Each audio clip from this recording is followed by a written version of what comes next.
is Guardian Radio, your station for up-to-the-minute news and intelligent, interactive, and engaging conversations. 96.9 FM. The views and opinions of the hosts and guests are their own and do not necessarily reflect the views of the management and staff of Guardian Radio. Listening to Talking Heads with Naughty, hosted by Earl the Pearl. On Guardian Radio, 96.9 FM.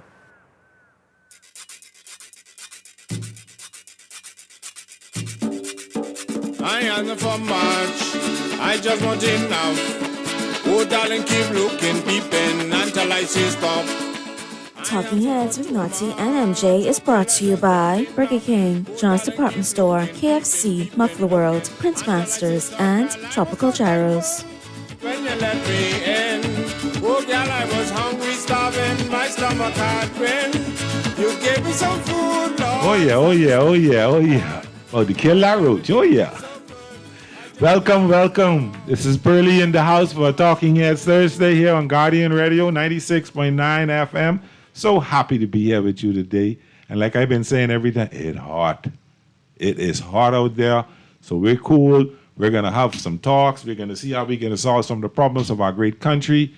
It's about talking heads, and only one way you can do that. Here's how you can become a talking head. Brought to you by BTC. Simple. Phone 323-6232. 323-6232. 325-4316. 325-4316. 325-4259. 325-4259. Or 242-3 if you're calling from the Family Islands, 242-300-5720. That's 242-5720. And if you just want to text, fine, no problem. It's powered by BTC. 422-4796. 422-4796. You would think, and many times as I give these phone numbers out, I should know them by heart. But that shows how cell phones got us lazy. Back in the day, I used to have everybody's phone in my head. Everybody. I had a little black book, that's when I was younger. But I had everybody's number. Now I can hardly remember my own number. That's how cell phones got us spoiled. But anyway, that's fine. What's going on in the headlines? It's time for Headliners. Everything that's making headlines in the 242. Brought to you by the Fine Threads. Headline: The Guardian: Power outages on New Providence persist. Western end of island rocked with blackouts. Monroe: We hold public officers to account. Economists: Bahamians need answers on our country's energy future. And Lions called for equitable real property tax system. Interesting. Let's elaborate a little bit on the business. Economists: Bahamians need answers on the country's energy future. It's going to be a very long, hot summer, and I'm deadly worried about my electricity bill. That's Therese Turner Jones, a brilliant economist in the world with the IMF and different entities around the world. Sumner: National Productivity Council draft legislation 5-year strategic plan completed. AI expert coming to Bahamas next month to help people build apps. Oh boy. You want to see what gas is? Have you seen what the cost of a gallon of gas in our good New Providence? This New Providence. At Shell is $7.03. At Esso is $7.07. And at Rubus is $7.34 today. And I'm hearing it is up to $9 and $8 on the family, $8 and $9 on the Family Islands. Oh boy. But you know what? You gotta eat. So, you got to eat. And Naughty Johnny's has a fisherman special, steamed grouper, crab and rice, and coleslaw, $35.95. It's fisherman special, steamed grouper, crab and rice, and coleslaw. Oh, boy, that sounds so good. Oh, man. And I ain't here in the studio. Boy, what do I've listened to the minister responsible for BPL. And I've heard the government over the last couple of years talk about it getting any better for us. Are we having reliable electricity at a good cost? Because every time I talk to somebody, their lights out. Every time you look, your light's going out. Nothing worse than it going out 2 o'clock in the morning and your AC turned off. And it seems like in 5 seconds, the room gets hot. And this is not just New Providence, This is all over the Family Islands. Eleuthera, having a terrible time at it. I was in Inagua a couple months back, and lights went off, not for an hour, not for 2 hours, for 12. And you have people who are and the way the health is going in our country, with people getting blood pressure and diabetes is growing, and people on insulin growing. Insulin can't stay out on the cupboard. Got to be in the fridge where it's cool. So imagine your lights going out for 4 or 5 hours and that refrigerator getting warm. You have to throw that insulin away, would you? Or you have to run by some ice and put it on ice. Is this really the growing pains? Or this is us getting adjusted?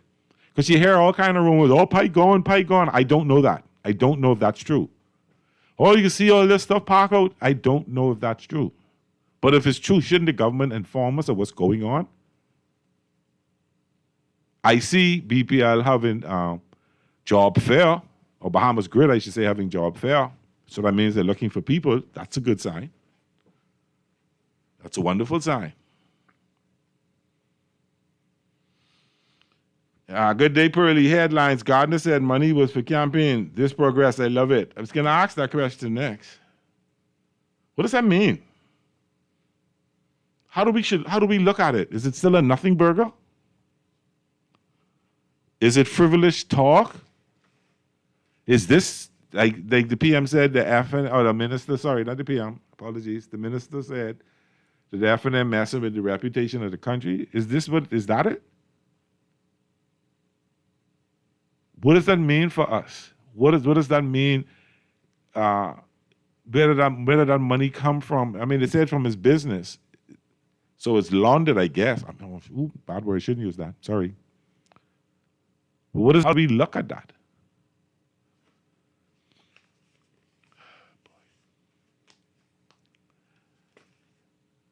The summer is here. And like Turner Jones said, and I can quote again, it's going to be a very long, hot summer, and I'm deadly worried about my electricity bill. Aren't you? Are you? You can't burn your AC straight through unless you're prepared to pay a high light bill. So turn it on around 10 o'clock, 11 o'clock. Turn it off around 5, 6 o'clock. But it's hot throughout the day. And if you're not working in a quote-unquote air-conditioned environment, boy, I feel for the people who work on out there, the construction workers. I feel for them. And please keep hydrated. That's not a good feeling. Working out there, and working on the trucks, working outside, working on the roads. It's rough, so you got to stay hydrated. Can we afford to burn AC straight through? Can we? I don't know. Based on the text. He's saying, I don't, Texter, I thought about this for a second, Burley, this progress, I love it. I don't love it. I know what you're trying to say, and I understand what you're saying, but I don't love it because it's not good for us as a people. We're sitting here. I don't know how the Americans are looking at us. How they gonna judge us? What's gonna happen?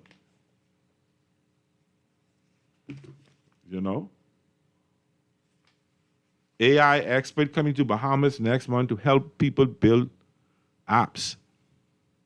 One thing I noticed, that the last election was AI, a lot of AI generated stuff. Songs and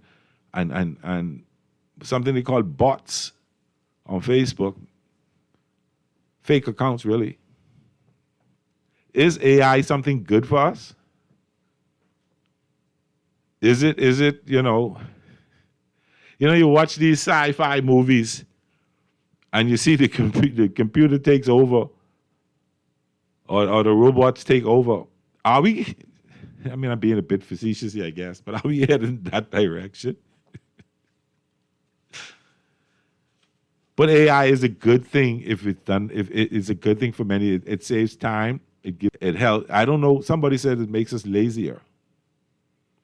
Because when you sit down and put in certain things and ask AI to generate a marketing plan for you, that takes away the fun of putting one together. Or write a radio script for you. It takes away your creativity, but it brings some different type creativity. What some people do is they ask AI to do it, and then they tweak it to make it sound or to bring more creativity to it. Schools, how do you judge? I guess they do how to judge kids not using it for homework, writing papers, and writing term papers and stuff like that. But what does AI say? It says something like, artificial intelligence expert and former Amazon Alexa developer. I live by my Alexa. Norma Russell is coming to the Bahamas next month to help Bahamians build their own AI-powered applications on a one-day seminar called Vibathon.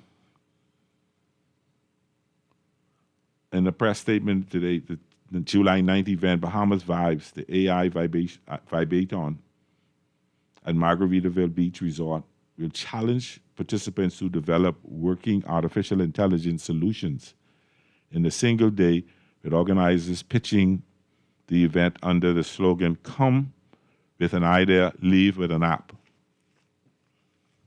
I should check that out. I would like to write an app or design an app. It says, have C. Allen call and give a quick synopsis on the AI app initiative. Want to know if it is worth my and I time. Next one says, having some creativity.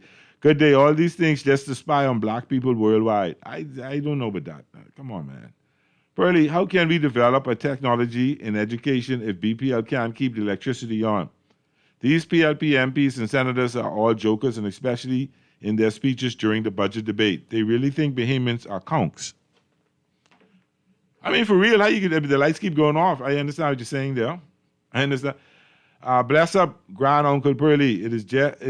If I just saw Pike workers in their giant, huge bucket trucks working recently. So if Pike is gone, then they must be coming back. Hey, or am I seeing light-skinned Latino, Latino, you want to say, looking imposter pretending to be Pike workers, word Pike written on them. If Pike workers are gone, why am I still seeing them once in a while from time? I mean, great. I mean, I didn't say Pearlie, he said that, Somebody had called in and said that at one time, so that's fine. That's what I want to hear. But I don't think they're designed by black people. Everybody, Latinos, Asian, everybody. Matter of fact, I think the Asians are leading in it. Chinese are leading in it. Don't quote me on that one, though. But is that something we want to do? But I like that. I might just do that. I might just take that one day course. See if I can write me one app. How to help the Dolphins win. That'd be interesting to see.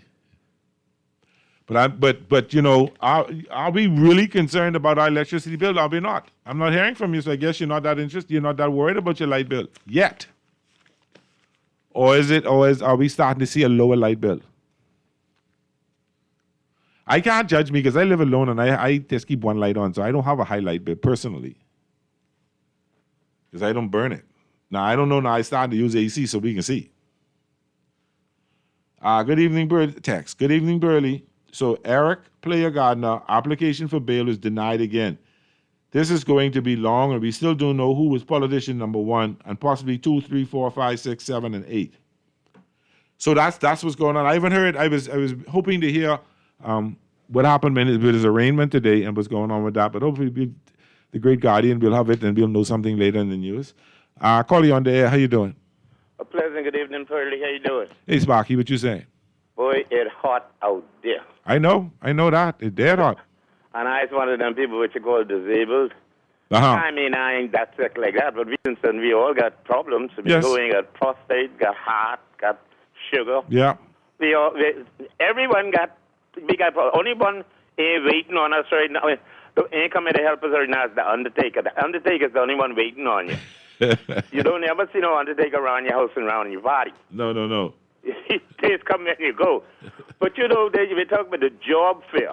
First thing, I got two tabs. Okay. I went by BTC in the mall in Marathon, and from the outside, they got chairs outside. Wow. Thousands. I mean, I don't know how much people in there taking interviews from look like many different companies. And there's a lot of people looking for employment. There are. And these are young people. And like I said something on the earlier show, when it comes to the women, I read if women going to get interviews, they must be, like God said, they didn't, we tried to train our children the right way. Yes. But they going to job interview now in slippers, wow, in tennis, in jeans, in rings in their nose, and in their lip, and then they got all these hair down below the hip line. But all the women got these long plaques. These long stuff hanging away, you for a job. Yeah. When we, in my day, when we was going to get an interview for a job, we better a coat suit. Yes, and a tie. Shoes shining. Yes. Hair neatly cut. Been to the barber. Groomed. Uh-huh. Even if we had an afro, or we had braids, we just braid them nice and neat. Yes. And then we had on a coat suit. Yes. With a white shirt or a shirt to match. Yes. With a necktie. Yes. And shoes. You ever see when you go to places like Batelco? Now, I had to go there today. Uh-huh. They go into work in these things called clogs or clocks. They go in jeans Crocs, and they in a T-shirt. Uh-huh. And then most of the women, even the managers, they got these long weave down their back. Below their pocket line. So you don't like that? It's fashion. You don't like that?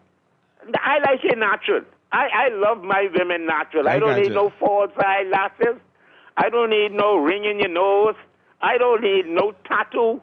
I just like you to be how God make you. I got you. But now, you know, when you came on, you said it hot. But from the beginning of time, women was trying to change how God make you. They even tried to change the Garden of Eden. Listen, but not only that, anyway, we also talk about how Bahamians could get together to make this a better country. Yes. On Tuesday, a friend of mine, everybody knows this gentleman, had his lunch bunch party. Uh-huh. And I saw PLPs and F&Ms and COI, but there was 100 women to this function together. Yeah. Nobody had on no red and white shirt. But that's every Tuesday. That lunch bunches meet every Tuesday. But before you go, even two prime ministers, Mr. Minnis and Mr. Davis was there. Okay. And everybody was having a good time. Yes. If we could do that, nobody with no gun and no crime, to a party in the middle of the day at 4:30 p.m. Yeah. And everybody having fun, who drinking, who ain't drinking, everybody partying and eating and having fun. Yeah. I'd like to say thank you, my good buddy, from the well-known party who in power now. Okay. Thank you for the invitation, and I'm happy birthday, my brother, Kendall Funky DeMerit. I love you. Big Viking. Big Valley boy. Huge Valley boy. Great man. Happy birthday. There you have it. Let's take our first break, Mr. Producer. This is Pearly on the Talking Heads Thursday here on Garden Radio 96.9 FM. We take a quick break. When we get back, we talk a little bit more. See what's on your mind.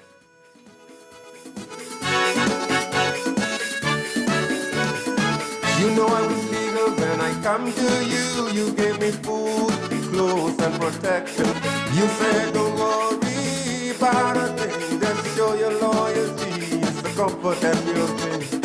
When I look around, I got papers and passport working on my visa. I soon gonna be straight.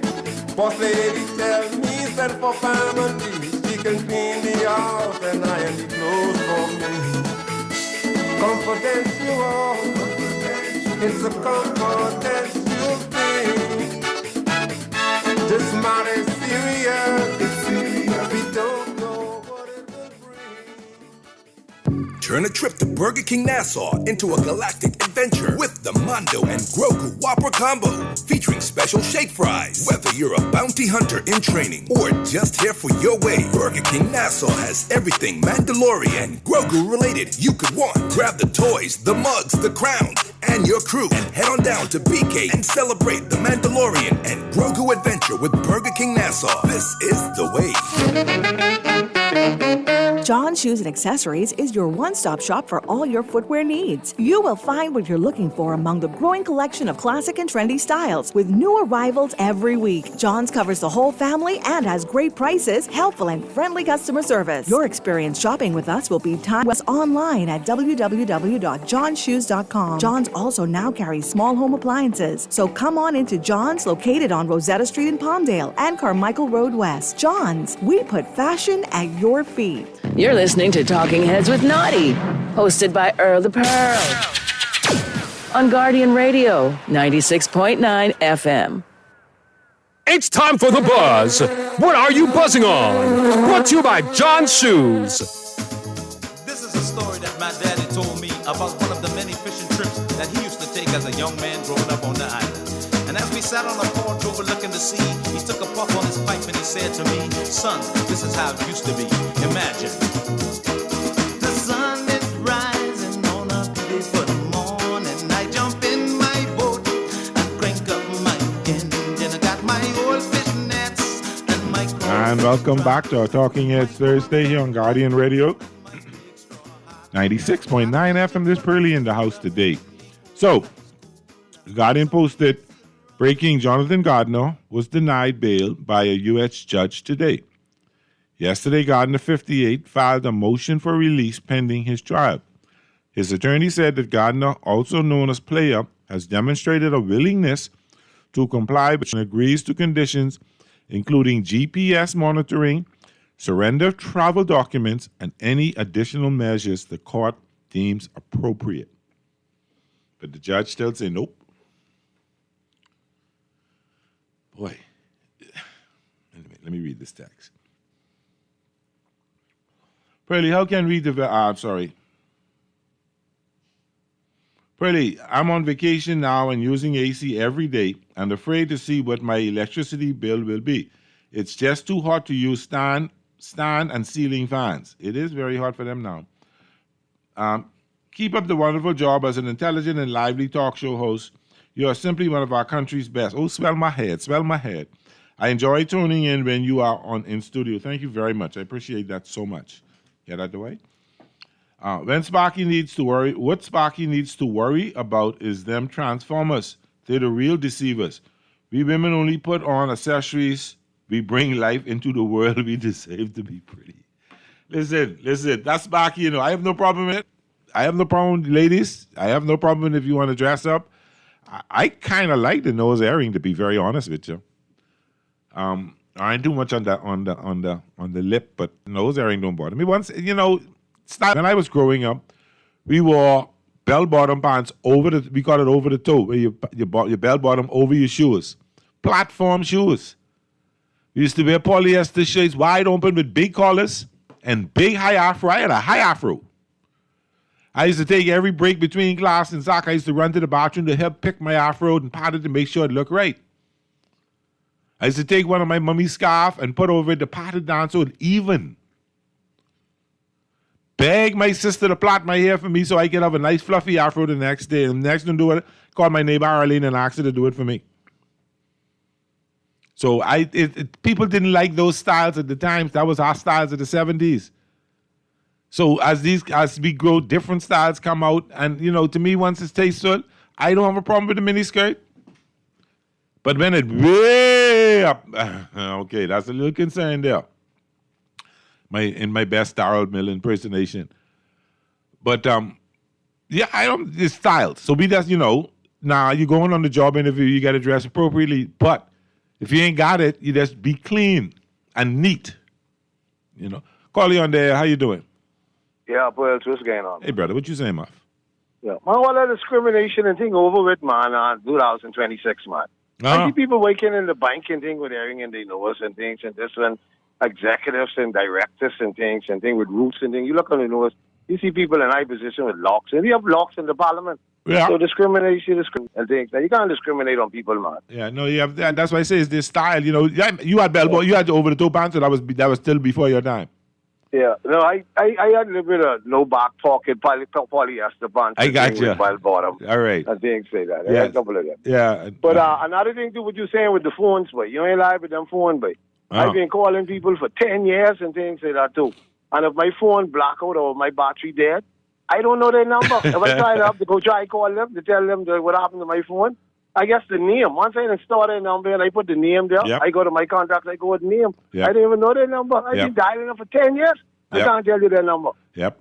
Now, Pearly, now what the news was saying earlier, Guardian News, and what player, lawyer saying, trying to get him bail and everything, ain't nothing what I never know. Now, that might be news to the PLP, is who saying the 30 grand to buy a vehicle and payroll and all that foolishness and everything. Who's going to go buy any vehicle on the election day, man? On any Abaco or Freeport? Who's going to pay any pay deal with any business on election day? Now, politician, one envelope, this is what the Guardian was saying, had 5,000 in it. Okay. 20,000 get take off his account, his company account, and the lawyer saying this for campaign procedure, to share around on the ground, like what every other constituency was doing. Now, other 5 grand is for the pilot. That's all I could say. But no, you pay the pilot before you get on the plane now. Yeah, well, that's the other 5 grand for something. But that was his pocket change. Yeah, but this ain't nothing new. And if you giving a contribution to a party for campaigns or something, that's before election, man. You give that to the chairman and you deal with the chairman and things. And then you don't have no cash around and things, island hopping and talking, but you giving a donation to the party. And they so that was the spread around on the ground. Spread on the ground. The spread on the ground. And then we saw the results, what happened on the 12th. So we know what's going down. So the lawyer, they're just coming out now to get us bail, the truth, and then the lawyer saying, he said this. Yeah. He said this, so, so the truth, only for them PLPs, the money was to buy a vehicle and for payroll. And now, Pearly. Yes, sir. The Porky Governor's 88th birthday batch by the station today. Okay. And boy, when you know that one family junkie who rush coming later, yes, they could be off the chain. That should be nice. That should happy birthday, Porky. Nice. Yeah. So I could be celebrating out there by Porky tonight. Okay, all right. All in moderation. All in moderation. Yes, enough respect. Well, I live a rock show. I could just bust up and stag home. I could walk home. I didn't got a drive home.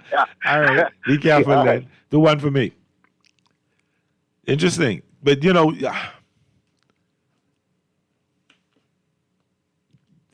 Muff had something very interesting to say in terms of election day. And granted, you make these statements to put a shadow of a doubt in people's mind, to make them think about it. But when you be realistic, come on, who's going to really buy a car on election day? Not saying that somebody won't ever do that. But the likelihood of that, come on, is really?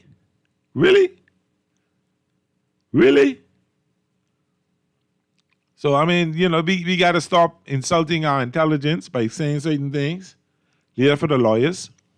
And let's just wait and see what happens. But we're getting a little closer now. We have a better idea what the 30 grand was for. That was for election-related activities, whatever that means, on election day. You're finding out a little bit more now. So that's soon come. And then we'll all know what's going on. And then we can form our own judgment instead of all the speculation that we're doing now and the guessing and all that. Call you on the air. How you doing? Hey, afternoon. Hey, pretty fine. How you doing, buddy? I'm good, my brother. What's up? Wonderful. Listen, buddy, what kind of law does this do? Traffic law? They have but inspections and all that. But if you go for inspections, you pay $35. If you somehow you do either a light or something blow, which the road is bad. So when you pull out your yard, a light could blow. Yes. You have to go back and you pay the same $35 again. Yes. If they tell you what you paid. So listen, that is only called thieving. I mean, how could you put the payment? How could you put the poor average person through that? That's a deposit. It's a non-refundable deposit.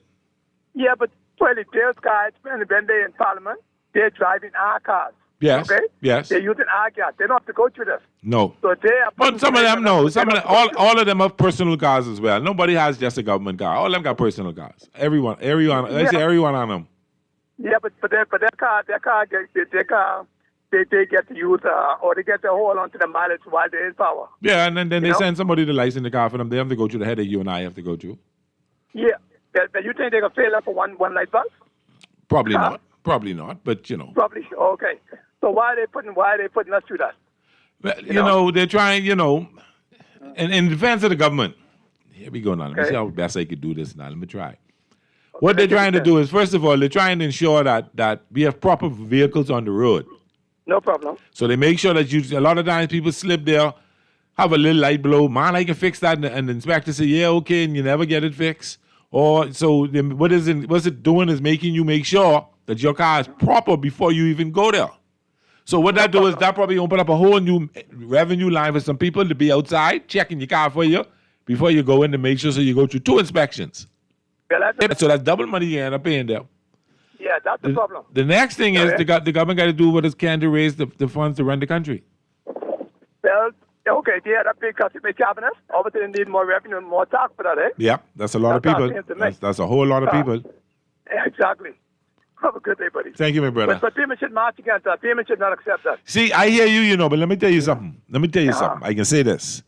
And I go, this to Rowdy, you and many others. If you say Bahamians need to march, when they shout for it, make sure you there. Listen, Clearly, my neighbor's string in Lawson Square. My mom had a straw market right there by West Scotia Bangers. Okay. They built a road now. I grew up right there. Okay, I got you. So if I protest, they can't lock me up. Okay, I got you. I'm not afraid to protest, buddy. But I say it because a lot of people say y'all need. No, I'm not really knocking you. Be honest with you. Okay. Y'all need to go out there and protest. No, we need to go out there and protest. So when you call for a protest, everybody need to come out. Don't worry about who having it. Well, listen, I protest any day for a good cause. Trust me. Amen. Okay, brother. In fact, when that minister locked the country down, that same day when you say about by 2 value, yeah. I just had note when they call it off. Okay. For a good cause, I have no problem, buddy. I got you. But many people need things like me. All right, brother. Have a good day, man. You too, my brother. And it's all right. Many people say, we need to protest, and they don't show up. You don't show up, and then the protesters are there all day going there with only 10 people or 12 people. Why you ain't show up? And if the COI or the F&M calls a protest and you go there, that don't mean you support them, You support the cause, maybe. Texas Pearly, from what players saying, this nothing burger got plenty of something, eh? LOL. Pearly, get with Pintard, what will Pintard do about these PLPs who didn't attend the PAC? They can't be getting away. At best, progress. As chairman of the Public Accounts Committee, he could call them. And if they don't show up, the public has to condemn them, and tell them you got to show up. I don't know what the legal ramifications are, and I need to find that out. But when he called them, got to make sure, say, why you ain't there? And call and ask and push so we could get answers. Purdy, do you know whatever happened to Papa, who used to call every show? I haven't heard from Papa in a while, thanks for reminding me. I got to check up on him. I can talk to his brother and see what's going on with him. Call you on there. How you doing? Hey, Earl the Pearl, C. Allen here. Hey, C. Allen, what's happening? Yeah, sorry, I didn't catch the beginning of your show, but somebody called me. Somebody said they want you to call and explain what this. Let me make sure I read the right thing so you know what they saying. Here we go. Hold on. This is somebody app thing that's been offered in the paper. Say have C. Allen call and give a quick synopsis on this AI app initiative. I want to know if it's worth me and my time. Okay. You know what's in the papers this morning? This AI person coming on July 9th to do a AI. Yeah, I glanced over it. I haven't sat down to digest the newspaper for today. There's supposed to be a former Amazon Alexa developer, Noel Russell, is coming to the Bahamas next month to help Bahamians build their own AI-powered applications. Yeah, I saw the part about a one-day introduction part of it, right? But let me talk generically on an AI app.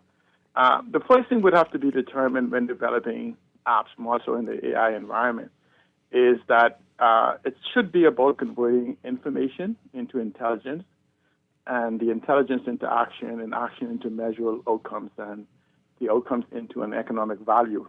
So you just can't say you're developing an app, because nowadays with coding, with AI coding, you could almost talk it into existence.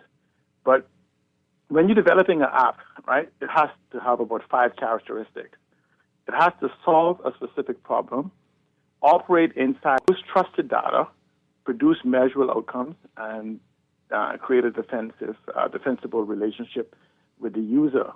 Now, the weak aspect of apps that I've seen is where people merely wrap a public AI model and then run around calling it innovation. So what happens is, I don't see where our position is in the AI world. We keep talking from a consumer mindset, and I've heard the announcement made by the government concerning an AI app.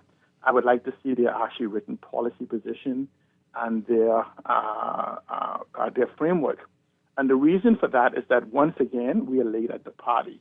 The AI, as we call AI, not because AI is not there in the truest sense, but it is now moving into a new transition over the last 5 years from when it became publicly known to the people, which was November of 2022. And so you've seen the drastic change in that it's doing. Uh-huh. I want the government to explain how is it going to be part of our new economic infrastructure, okay? Even for these app development, it's about focusing on a digital concierge. Are we developing an intelligence engine, a workplace or workflow accelerator? Is it going to be for data refinery? Is it going to be an ownership bridge?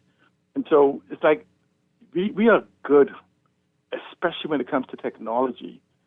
Soundbite governance, a bunch of words, as what it is. But we don't talk about the government is supposed to be about building infrastructural as well as creating accessibility. In spite of what people think, when you look at other countries, the government doesn't lead the people in the development of things or defining what is innovation. Right. What government does, it builds the infrastructure through policy, through grants, through concessions, and all of these different things. And so what we've had is that we've had 5-year celebrities who never before, other than maybe some public utterances about things, have never taken to understand the foundational or frontier model of what technology is supposed to do. And so what we have is a lot of newspaper statements on things and how we're going to. My question, if you go right back to the question about AI, is I'm going to ask, what economic bottleneck would these apps seek to remove? Who gains ownership, access, opportunity, or efficiency? Yeah. So it's a lot of questions to ask, and this is the part we have to move. When we those are garbage. But when we have leadership begin to put things in the newspaper, because there's only a story, and the news media should not be responsible for doing it, we have to ask them that, look, we're tired of the talk. Put it in writing so we can look at it, digest it, test it, improve it, or whatever else. Because this 5-minute soundbite governance type thing has to end, because we're already being left behind. We are 18 years behind in the 21st century, in the 26 years of the 21st century. So is this course, well, you won't come out an AI expert, app expert in this guy. I think No, it's but giving you the could groundwork. No, but this is why I'm saying doing things for doing things. Because I understand that what she will do in one day or whatever else of it, I'm proud to say that my niece, my twin brother niece, is one of the people that works for Amazon or Google or whatever it is that she works for as part of code.org or whatever it is that they're trying to coding to the world. Yeah. So my children and my nephews and nieces who've been in technology for 30 years, they're all immersed in this type of environment. They're behemoths, actually, 100% behemoths. All right. We have at least almost 2 dozen of them. But, there's no room in the Bahamas for them because they're not going to come to go into the basement when they are sitting on the pinnacle of where information is exchanged right now. Understood. So it is what it is. And hopefully we'll wake up in this cave one day and realize that we could go beyond soundbite and use technology to transform the economy as never the same. We can have GDP in about 6 to 10 years, where the ownership remains with the human people, but we have to get beyond just talking about it. So you still ain't answer me though. What's that? Should they take the course? I don't know. I would say for someone who have no idea what app is, go find out what an app is. Yeah. But don't live that you're going to live with anything of value. I would love counter argument that, if you don't make it to the course, go and Google and find out what an app is, what an AI app is, and what its purpose is. But I'm not going to discourage anyone if it's free. But I'm simply saying don't raise your action. To come out no expert. You're not going to come out. You're not going to come out an expert. Puzzle solve. You will not. You will just finally know what it is, which you can find out before the actual, which you should be able to find out if you go to YouTube College or Google University. You can find out who it is tonight, what it is and who it is and how to do it. And more so that AI actually, with vibe coding and all these other different things, you could talk your app into existence today if you actually know what it is that you want. So the question is this: just think about it. When you go to the app, when you go to the store, to the App Store or the Apple Store, and you download an app, what is it, about 40 megabytes or something of information? Mm-hmm. I don't know. Just disconnect your phone from the internet and ask what information you get. So that tells you an app is just a gateway to an actual information portal or something that actually, it's kind of like a doorway. So if you go to the store and buy a door today from Kelly's, right? Mm-hmm. That doesn't build a house or the business that you need to do it. You now have a door, but you do not have a business. You do not have a house. And so when we begin to understand the context for which we do things, we can have real expectation. Gotcha. Okay. All right, thanks. Thanks, brother. Call you on the air. How you doing? Yes, thank you. Good afternoon. How are you? I'm pretty good. How are you? I'm pretty okay. I want to share an experience. Okay. I have a family member who is studying in a doctoral program. Okay. Not medicine, but in a doctoral program. Yeah, specialization. Okay. And for a terminal degree. Okay. And a member of that class decided to go the easy route, the AI route or the ChatGPT or whatever it is. Yeah. And the person is now out of the program. Yeah. So I just want to warn persons of not going the lazy route, thinking that AI will do everything for you. I'm going to tell us my story. I got a U. Sometimes teachers don't tell people that they had failures before they got along the way. Yeah. Yeah. And it wasn't until I was finished with my first degree that I went back to that examination and only got a C because I would never love the writing things. Right. Now, however, in terms of technology, I've been pushing e-test, e-learning, multimedia, computer-aided learning, all of that. But we also have to work on our students knowing the basic math, basic addition. Anytime a student say, I love math, I say, what's 9 plus 7? I want them to tell me it instantly. Yes. Otherwise, I would say, okay, what's the color of that shirt? What's the color of the other shirt? The same way you answer me the color of that shirt or the other shirt, yeah, the same way you should be answering. So while AI is good and apps and all these other things, we should not allow the basics to fall to the crack or things that we have not mastered, allow it to just slide. So that's my contribution. And we need to consider ourselves having standards. The standard of an A in one school should be an A in every other school. But it ain't. Meaning the same amount of testing, same amount of content. And so much so that sometimes I'm afraid to talk because I've heard there are cases where a person has discouraged standardization because standardization costs money. Standardization means that if you want your school to be on par with the top school, you have to invest in money. Yeah. I say no more. I leave it right there. I see your point. I hear your point, but it should be standard, and I agree with standardization. The program coming up. Because you have kids that come from one school and go to the best school and struggle. When you think that both these schools should all be on par in terms of, it may not have the same amount of bright students, or when I say bright, the exceptional students, but all the basic students should always be basically learning the same thing, right or wrong? I think I lost my call. I thought it was still there. But I get his point. I get his point loud and clear. But you have, and I don't want to call schools names, but you have kids who go to a private school, and we look at private schools as smarter than the public schools, and it should not and can't and is not necessarily true. I think a program. I think it's the, and I don't get myself in trouble here. I think it's the students. I think it's the involvement of some of the parents. I remember when I took my son to Xavier's, and the principal said to me, the kids who parents participate in every, and I say this all the time, the kids who participate in every aspect of the children's education are the kids who do the best. The kids who parents participate in every aspect of the children's education are the kids. It is not just making sure the homework is done. It is not just making sure they get to school at a certain time and get off and get picked up. It's about participating in the extracurricular activities with them. It's about being part as a room parent and supporting the teachers with the kids. It's a part about, if my daughter only or my sons only did good morning, welcome to our assembly, I was there and showed my involvement.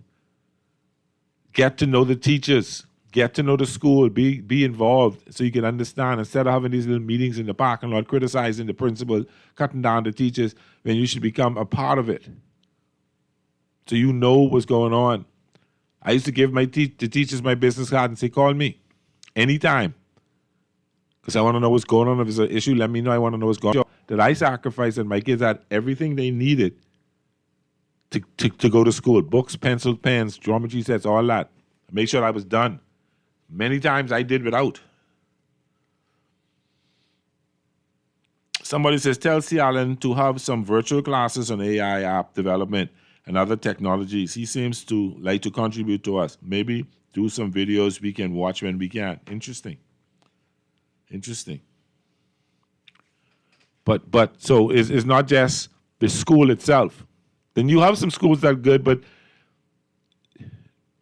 I'll tell you the success of the school that I love, SAC. It's not just the parents, Most of the teachers are graduates. Graduates come and they help coach teams. They help work with the extracurricular activities. They help with the stakeout. They help with everything they need. They help with renovations. They donate to the school. They help build the school up and giving back to the school.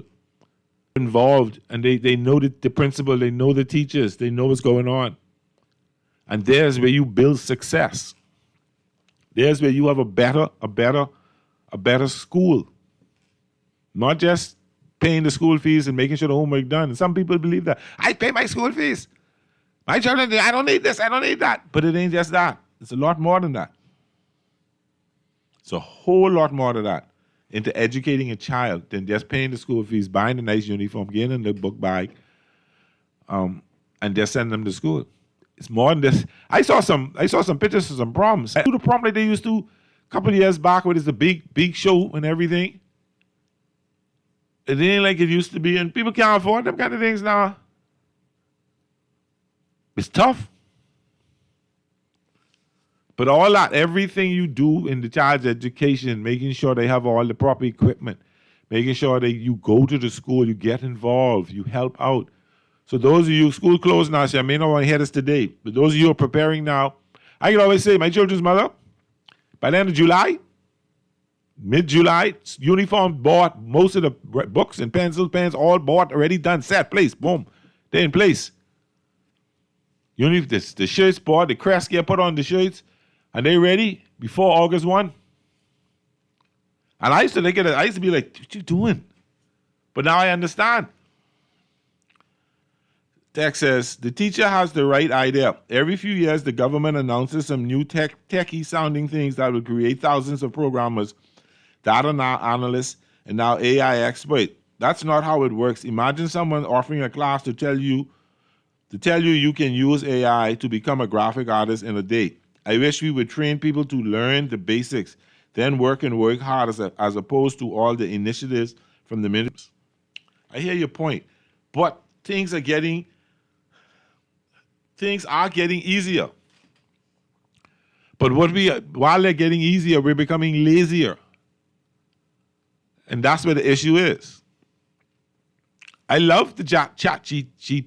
I love, say the wrong thing again. I love AI. I love those things. I love it. But sometimes you just put 2-3 things in and they give you a whole, oh, this so good. I ain't got to write nothing there. And those who in school and use those things got to be guarded. That's not what it's for. But I go back to say, you know, as you go through the summer and you get ready for school, take in your mind, and those who people are putting their kids into school for the first time, it's time to start. Be involved in the education of your child. Spend more time with the teacher, talk to the teachers, the principals, do things participate in the school activities with the kids. And you will be surprised how much better your kids will do.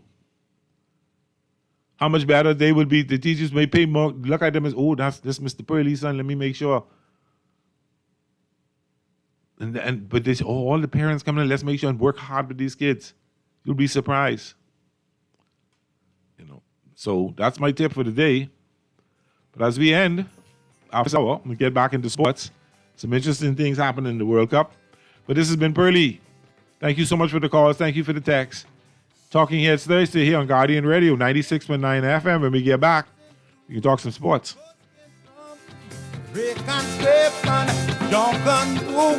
Out on the beach doing the fun you move. If you're feeling me, put your hands in the air.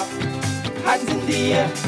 Sexy gals in them bikini, polka dots and teeny weeny, looking sweet and looking rosy, like a nice ripe sapodilly. If you're feeling me, put your hands in the air. Hands in the air. With my arms around her waist and with her head on my shoulder. Oh, my lovely island woman, stocking back just like a lobster. If you're feeling me, put your hands in the air. Hands in the air. Feel it in your heart and soul. KFC has a bold new flavor you'll love. Introducing the all-new Barbecue Rap Star. We're talking a juicy chicken breast filet, fried to golden crisp perfection, covered in sweet and smoky barbecue sauce, topped with cheese, then wrapped in a delicious toasted tortilla with flavor in every bite. Go spicy or keep it original. Either way, it's a star for a reason. The new Barbecue Rap Star is the star of the menu at KFC Nassau. Get yours today at any KFC Nassau location. Guess who's back? It's that time again for the 30th on the Streets Basketball Classic. Bring it on now, let's go. Whether you're a player or a fan, you don't want to miss this one. The action starts July 13th at the Hope Center. Log on to peaceonthestreets.com and register. Come on, everybody, we're going! That's the Peace on the Streets Basketball Classic, where we shoot hoops instead of guns. Game time. Craving something bold, fresh, and unforgettable? Tropical Gyros is your flavor-packed escape, a Carib-Greek fusion born right here in Nassau. From juicy grilled salmon, chicken, and pork gyros to loaded bowls, fresh salads, wings, and more, there's something for every craving. Find Tropical Gyros at their locations, JFK Plaza, Rosetta Street, Port Lucaya Freeport, or their franchise spots on Prince Charles Drive, Soldier Road West, Delaport, and Carmichael Road. Tropical Gyros, not just good food, it's an experience. You're listening to Talking Heads with Naughty, hosted by Earl the Pearl. On Guardian Radio, 96.9 FM.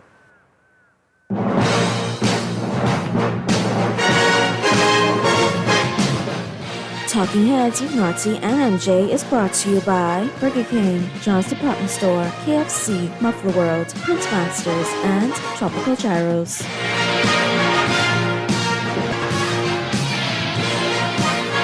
Welcome back to another Talking Heads Thursdays. Here on Garden Radio 96.9 FM, this is your boy Pearly in the house. Time to talk sports. Star Boy is going to join me in a second, but just before we do that, let's get right into today in sports history. And today is Thursday, June 25th, 2026. On this day in 1918, Babe Ruth became the second American League player to hit a home run in 4 consecutive games. In 1921, Jock Hutchinson became the first U.S. citizen to win the British Open. In 1968, Bobby Bonds of the San Francisco Giants hit a grand slam home run in his first game with the Giants. He was the first player to debut with a grand slam. In 1985, ABC's Monday Night Football began with a new lineup. The trio was Frank Gifford, Joe Namath, and O.J. Simpson. In 1985, New York Yankees officials enacted the rule that mandated that the team's bad boys were to wear protective helmets during all games. In 1997, the NHL officially approved expansion to 30 teams by the year 2000 with the announcement of new teams in Atlanta, Columbus, Minnesota, and Nashville. A few years before that, the Minnesota North Stars moved to Dallas. Now it's the Minnesota Wild, is it? And to the humanitarian award at the second annual BET Awards. And then finally, in 2003, Todd McFarlane bought Barry Bonds' 73rd home run ball at an auction for $517,500. Wow, that's a lot. And the quote of the day, a nickel isn't worth a dime anymore. Yogi Bear. Boy, let's get into the home front quick and we get ready to start, boy. B3A's name teams for summer meet. A 50-member team is headed to NACAC and 17 will go to the World Juniors. Great, let's go, young peoples. Healed to hold a meet and greet event this weekend, and the BGF named team for Caribbean Amateur Golf Championships. We usually do pretty well on that. Star Boy, what's happening? Going on, Earl of Pearl. Everything on the quiet. Trying to stay out of trouble.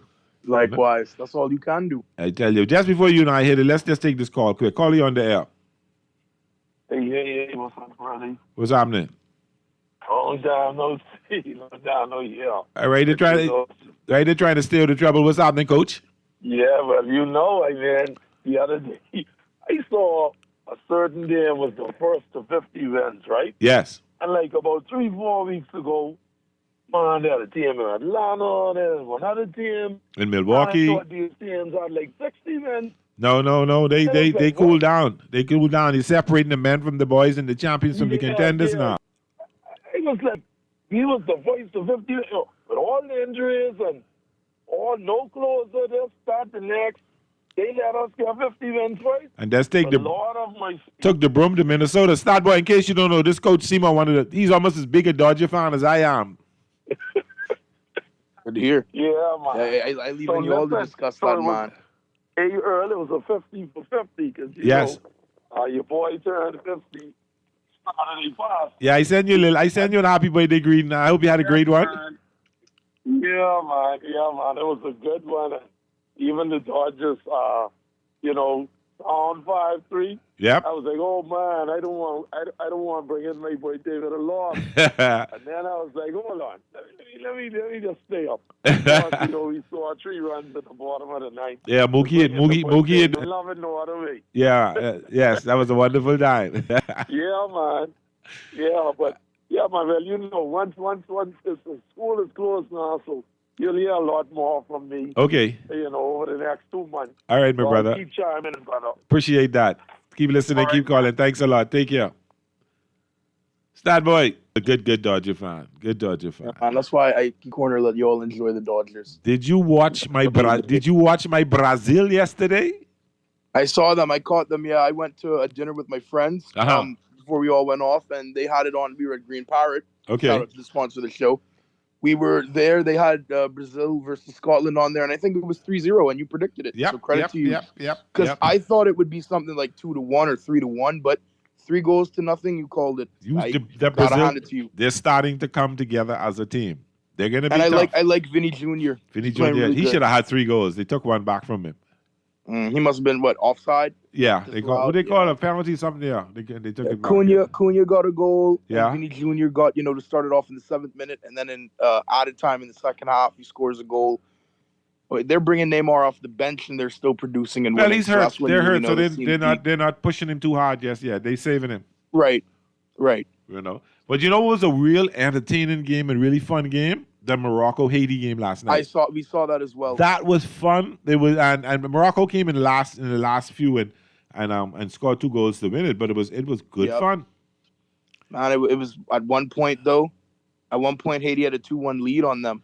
Yes. They had a 1-0 lead on them at one point as well. So just pure entertainment. But the experienced Morocco team gets it done. We were rooting for Haiti, to be honest, but unfortunately 4-2 loss. But a good showing for Haiti in this World Cup. It was fun. It was a ton of heart. It was good. Morocco scored in the 78th minute, and I think it was probably almost like the 90th, like the 89th. Yeah, 90th. Yep. That was a fun game to watch. This World Cup has really been great. I cannot complain. It's the first one we've had since last one that's in the summertime, because the last one was in the winter because of COVID. It's in the summertime. Everybody's stepping up and playing with heart, with passion. They're representing their country to the highest. Yep. And it's a great showing so far. And we're about to get into the knockout stages within the next couple of days, which will be great. Yeah, but what I found, all right, so today's game, you got Ecuador and Germany. And that's a 1-1 tie. Yeah, but Germany jumped out in the second minute, scored a goal, and Ecuador came right back in the 9th minute and tied it up. I'm like, what? Which is wild. But Germany doesn't even have to worry. They've already won the group. Yeah, they did. But I think Ecuador needs this win.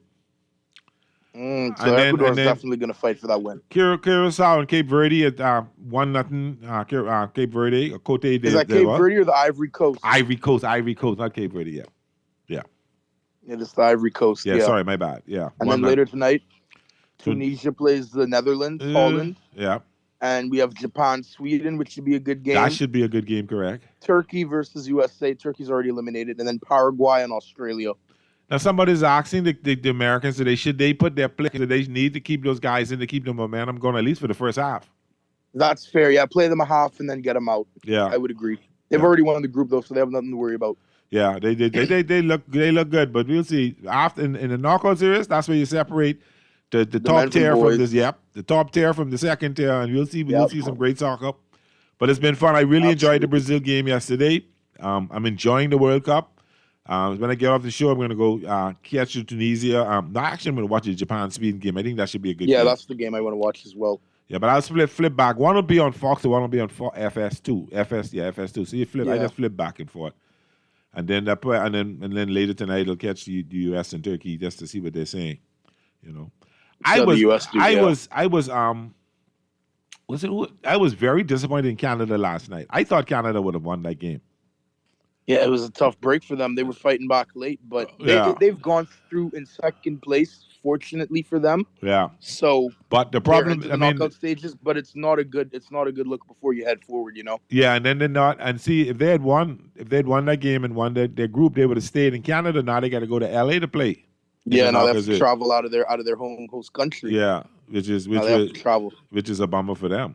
I think we got a caller here. We got a caller, Mr. Producer. All right. No, we don't have a caller.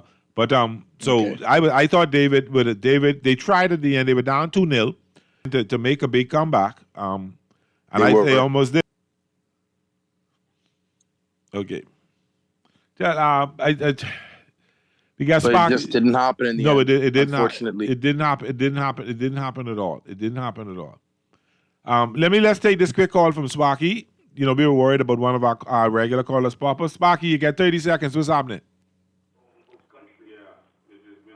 Sparky, listen to the phone, not the radio. Hello? Yes, Sparky, listen to your phone, not your radio. What's up? Yeah. I was listening to you, the other guy. That's why the final is coming. No, I heard you ask for Papa. Uh-huh. I just wanted to bring you up to date. I told Miss Green this morning, a lady... Apparently, he told a lady to call me on my cellular, and she called. She said, "Papa is coming along fine. He's okay." And he said, just to let everybody know, he's still a PLP. I said, "There goes Papa." He might row the PLP, but he always tell you that's he party. Yeah, that's true. But he said, tell everybody, say, "Sparky, I'm okay." I say, "Yeah, Papa, I miss you too, and I love you." Okay. But he talked to me rude one time when I call him. Ah. But You know, Papa, he's a singer, you know. Yeah. He could be a mean fellow on the phone, but boy, he can be nice, too. Yes, he is. I Yeah. love you, Papa. Take it easy. All right, thanks, Back to hear Papa good. Okay, so glad to hear that. Good stuff, Papa. So, Stat Boy. What's up? Is there a team that's surprising you that not is doing as well as you thought they would be doing in this World Cup? To be honest, every team that I thought would perform thus far is performing to my expectations. If I had to put a team in that category, I would put Spain because, you know, I'm biased, so I think we should win every game. Yeah. And we shouldn't have tied to Cape Verde, so that's the only team I really put in that. Belgium is underperforming as well to me, I feel like. England underperformed in that Ghana game. Yes. But overall, they still had a great win, so Yes. I can't really say they've overall underperformed. We have to see how it goes in the group stages. Yeah. But yeah, mainly those couple of teams. But I think everybody who was expected to perform is doing their thing thus far and performing very well. I thought Korea Belgium, Korea would have done better. That loss to South Africa really hurt them. I thought they would have done a lot better. They lost to South Africa last night. Yeah, they lost to South Africa. They gave them 2 losses. Yeah. They lost 1-0. Wow, they lost 1-0. Yeah. Okay, I see what you mean. You could definitely put South Korea in that category too. I could also throw Croatia because they only had a 1-0 win over Panama. They struggled with Panama. That's they've been disappointing to me. Yeah. I definitely have to put them in there as well. But everybody else I think has performed up to their standard. Yeah. So I can't be mad at them. The superstars showed up. The superstars showed out. I guess we can say that. Yes, absolutely. You know. But so I'm just so we got tomorrow's, I guess Spain is tomorrow, right? Yeah, tomorrow night. We do play tomorrow. Yeah, right. So you got Cabo Verde. I think that's a winnable game for us. Yeah, you got Cabo. Just once we don't lose, we're through. Yeah, if your draw would put you through as well, right? Yep, we'd have a win. And two draws. So that'll be 5 points. And Cape Verde, I think, has 2 draws. I don't know if Uruguay won. I think they have a draw and a loss. So if we win, we're through. Let's look at the groups. Actually, no, Uruguay might have gotten a win.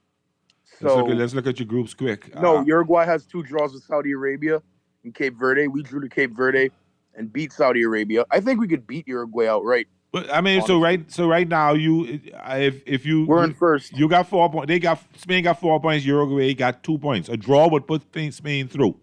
Exactly. A win by Uruguay will give Uruguay the group win. Exactly. Just once we don't lose, we're good. All right. And then you got Cabo Verde. Who they playing today? They're playing Saudi Arabia.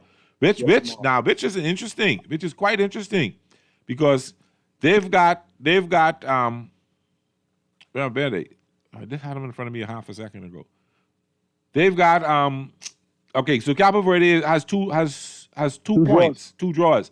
5 points if Spain loses to Uruguay, and they'll jump over Spain, and Spain will finish 3rd. Yes. So I think it's imperative that Spain wins this. Spain has to win. They have to beat Uruguay. Because Cape Verde should win, so we have to win versus Uruguay too. Yeah. If not, then it'll be Spain and Cape Verde moving on and Uruguay out. So this is going to be quite interesting. Yeah, Uruguay would still be out. We'd be tied with 5 points, so both of us go through, but we go through 2nd place. And Cape Verde, I think, would go through in 1st place. I'm not sure. Yeah, maybe after that, though, they'd look at goal differential, so we might still get the edge because we put up 4 goals on. Yeah, you got a +4 goal differential. So yeah. So it depends on what they do. So Cape Verde will have to score like you guys get beat. Because they already have 2 goals, so they need to score at least 3 to get 5. Yeah. And then hope we don't score like 1-0 against Uruguay, or however the case is.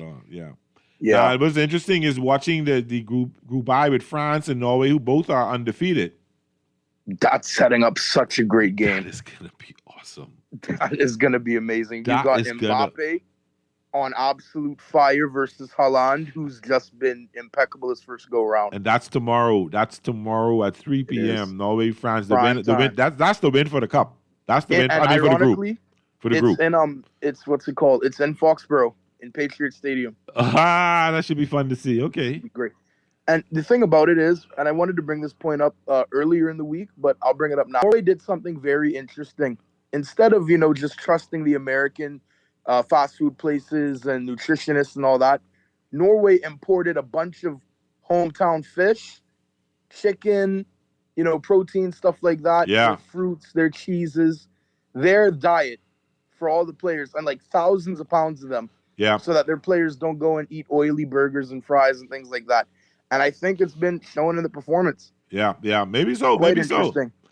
I thought, I saw that story and I was like, wow, that's interesting. I thought that was interesting. They've looked so comfortable, and this is so many of their first times in the World Cup. I mean, this is Haaland's first time in the World Cup. Yeah. And he's just looked amazing. Yeah. Him and Mbappe, you could argue they've been, him, Mbappe, Messi, top 3 players in this World Cup. Well, hands down. Cristiano giving you something to think about now after that day. Yeah, Cristiano had a great game. Those guys have had a great 2 games. Yeah, that's true. But we'll see how I'm looking forward to the knockout cup. I'm not too worried about these next games. Just to see the Norway-France game. I'm definitely not going to miss that tomorrow. Definitely have to see that just to see where that comes out.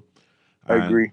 That'd be amazing. It's going to be fun to watch. And I mean, this has just been a super, super fun World Cup. A lot of scoring, a lot of goal scoring. I can't complain about it at all. I'm really enjoying it. 4 years, everybody becomes a soccer fan. Every 4 years, you have to. Well, if you're not watching the World Cup, you ain't doing it right. I got a friend, a certain friend. He works in an office, so he turned the TV in the office onto the World Cup, and the young ladies, we don't watch no soccer. We won't watch Judge Judy. Oh no! Oh what? Oh, what are we talking about? You could catch Judge Judy all 4 years. You get the World Cup once every 4 years. Exactly, and Come on, most of man. them Judge Judy were on our repeat, so you could always go back and check them out later. Exactly. I don't even know if she still has the live show anymore. Come on, and that's like tabloid TV. This is the World Cup. Come on now. This is the most watched sporting event in the world, more than the Super Bowl, more than the NBA Finals, more than the World Series. They're not close. Those aren't close. Just think about it. The Super Bowl is an American sport, so you mostly got North American people watching it, maybe some Europeans, some Bahamians, and Caribbean play. But NBA, while it's becoming a global thing, it's still maybe the Europeans, the Americans, Canadians watching it. You're not getting the glow. You're not reaching Africa, all right, Asia. So when you go to the World Cup, you got people from every corner of the earth. You got the Asians, you got the Africans, the South Americans, the Central Americans, the Caribbean, the Americans, the Europeans. So every country, Middle East, everybody. Every country is watching it and enjoying it. Wars have stopped for that. People have stopped. There's people that's sitting down and chilling. They ain't getting in no fight. They ain't getting no rout. They watching the World Cup, particularly when their countries are playing. Exactly. That goal that South Africa scored in South Korea yesterday had South Africa blasting. And you imagine if Turkey is to beat the Americans tomorrow, what that would mean? I mean, they're already eliminated, but for Turkey to get a win, because they haven't been in 20 or 24 years. One of my friends who I was out with last night is half Turkish through his mother. And yeah, he's just been rooting for everyone in his group to lose, but just once they could get one win, that's all they care about. That's what it's out. You imagine, even though Haiti isn't expected to win any games, that game in Morocco was so much fun, and I think they really enjoyed themselves. Yeah, I agree. And they fought, and they just played, and they had passion for the game, and you love to see it. You love to see when a hungry, scrappy team gets there and goes toe-to-toe with a big squad. It's like it's exactly what Cape Verde did to us. Exactly. It's exactly what it did to Spain. So. So let's take our first break. When we come back, we're going to talk about the NBA draft that completed yesterday. Big trade. And another big trade, of course. This is Pearly with Statboy here on Talking Heads on Third Talking Pearly and Statboy here on a Talking Heads Thursday. Guardian Radio 96.9. We'll be right back.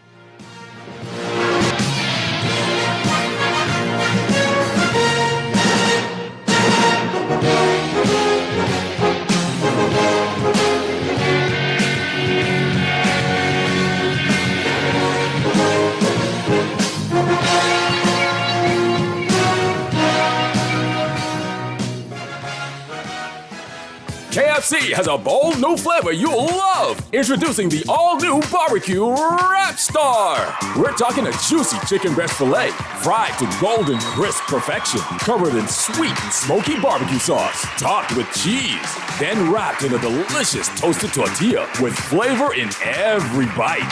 Go spicy or keep it original. Either way, it's a star for a reason. The new Barbecue Rap Star is the star of the menu at KFC Nassau. Get yours today at any KFC Nassau location. Put more money back in your pocket with the Fidelity Debt Consolidation Loan. Why pay more when you can pay less? Reduce your monthly debt payments down to one low, easy payment. Apply for a Fidelity Debt Consolidation loan today. Call 356-7764. Fidelity, we're good for you. Going through tires faster than a hot night through butter. One wheel going left, one wheel going right, while the car crying and trying to go down the road straight. Chief, you need to go into Muffler World and get your wheels aligned. Muffler World will set you on the straight and narrow in no time with computerized wheel alignment. And since the car is up already on the rack, take them one-tread tires off and get some new ones. Muffler Street got that computerized wheel alignment and brand new tires. You try to rest, roll with the best. For all your printing needs, there ain't no one better, no. For posters and banners, magazines and flyers. For window decals, greeting cards and newsletters. No job too big and there's no job too small. You name it, we can print it. Just give us a call. Let Print Masters bring your masterpiece to life. Located in the Nassau Guardian Building, telephone 302-2361. You're listening to Talking Heads with Naughty, hosted by Earl the Pearl. On Guardian Radio, 96.9 FM.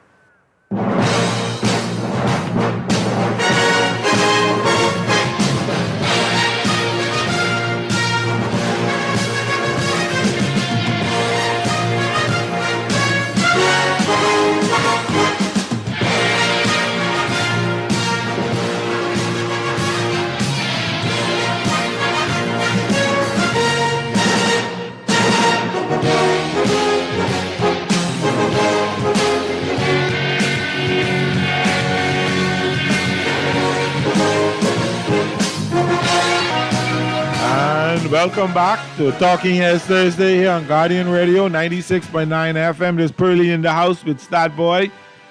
So Stat Boy, what do you think about the draft? What do you think? I like the Lakers pick. I didn't understand why they did a flip with the Knicks, but I like the pick. I like Carr.